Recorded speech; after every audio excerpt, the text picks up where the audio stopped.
आजकल एक प्रश्न बहुत जोर से उठा है कि ब्राह्मण कौन है। क्या कोई जन्म से ब्राह्मण होता है?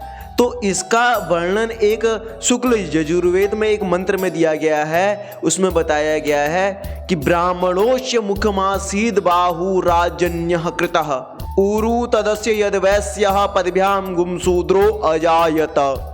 कि भगवान के मुखमंडल से ब्राह्मणों की उत्पत्ति हुई है और भगवान के भुजाओं से क्षत्रियों की उत्पत्ति हुई है और भगवान के मध्य भाग से वैश्यों की उत्पत्ति हुई है और भगवान के चरणों से शूद्रों की उत्पत्ति हुई है।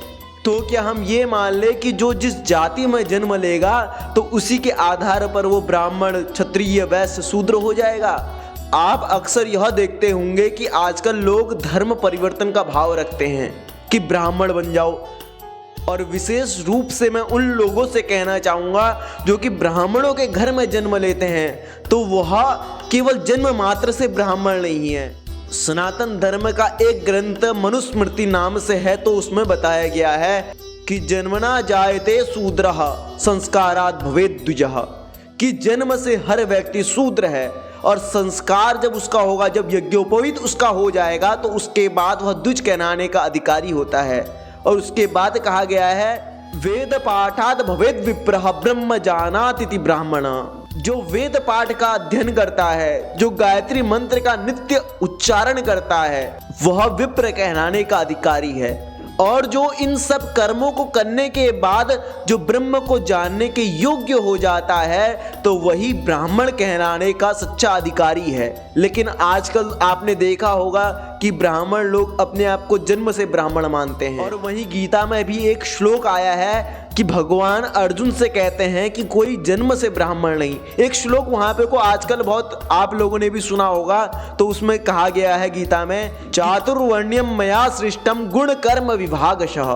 कि भगवान अर्जुन से कह रहे हैं कि चारों वर्णों की जो है सृष्टि है, इस सृष्टि को मैंने ही बनाया है। तब अर्जुन के मन में प्रश्न उठा, तो वह भगवान से कहते हैं कि आपने किस आधार पर ये चारों वर्णों की सृष्टि की है? तब भगवान कहते हैं अर्जुन से कि गुण कर्म विभागशः। कि गुण और कर्म के आधार पर मैंने चारों वर्णों की सृष्टि की है। चारों वर्णों को का विभाजन मैंने गुण और कर्म के आधार पर किया है। जो जिस प्रकार का कार्य करेगा, जिसके गुण जैसे होंगे, वह उस वर्ण का अधिकारी माना जाएगा। तो जब भगवान ने चारों वर्णों की जो सृष्टि थी वह गुण और कर्म के आधार पर करी, तो ये समाज में लोग जन्म से ब्राह्मण क्यों मानने लगे अपने आप को?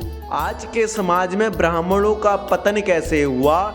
तो जो लोग जन्म से तो ब्राह्मण थे, लेकिन जो लोग कर्म और गुण से ब्राह्मण नहीं थे, तो उन्होंने कहा कि हम लोग जन्म के आधार पर अपने आप को ब्राह्मण मानेंगे। इसीलिए उन्होंने अपने आप को जन्म के आधार पर ब्राह्मण मानना शुरू कर दिया। और वैसे आपको बता दूं कि ब्राह्मण के 6 लक्षण होते हैं। कि ब्राह्मण जो व्यक्ति है, तो उसके अंदर जब यह 6 लक्षण होंगे, तभी वह अपने आप को ब्राह्मण कहने का अधिकारी मान सकता है। तो ब्राह्मण के 6 लक्षण हैं पठन पाठन करना, अध्ययन कराना। पठन पाठन यानी कि जब वह खुद पहले पढ़ेगा, उसका अध्ययन करेगा, उसके बाद वह दूसरों को पढ़ा सकता है। यज्ञ करना और कराना, शौच, नित्य शुद्धता में रहना, पाप कर्म से उसका कुछ भी लेना देना नहीं होना। और ब्राह्मण जो व्यक्ति है उसको हमेशा संतोषी होना चाहिए। तो जिसके अंदर यह गुण होंगे तो वही ब्राह्मण बनने का अधिकारी है। परंतु जिन लोगों के अंदर यह गुण नहीं थे, उन्होंने अपने आप को जन्म के आधार पर ब्राह्मण मानना शुरू कर दिया। कह दिया है कि हम तो जन्म के आधार पर ब्राह्मण हैं। इसीलिए हमारे जो शास्त्र है उसमें बताया गया है कि कोई भी व्यक्ति जन्म से ब्राह्मण नहीं। जिस व्यक्ति के जिस प्रकार के कर्म होंगे, वह उसी प्रकार का उसका वर्ण भी हो जाएगा।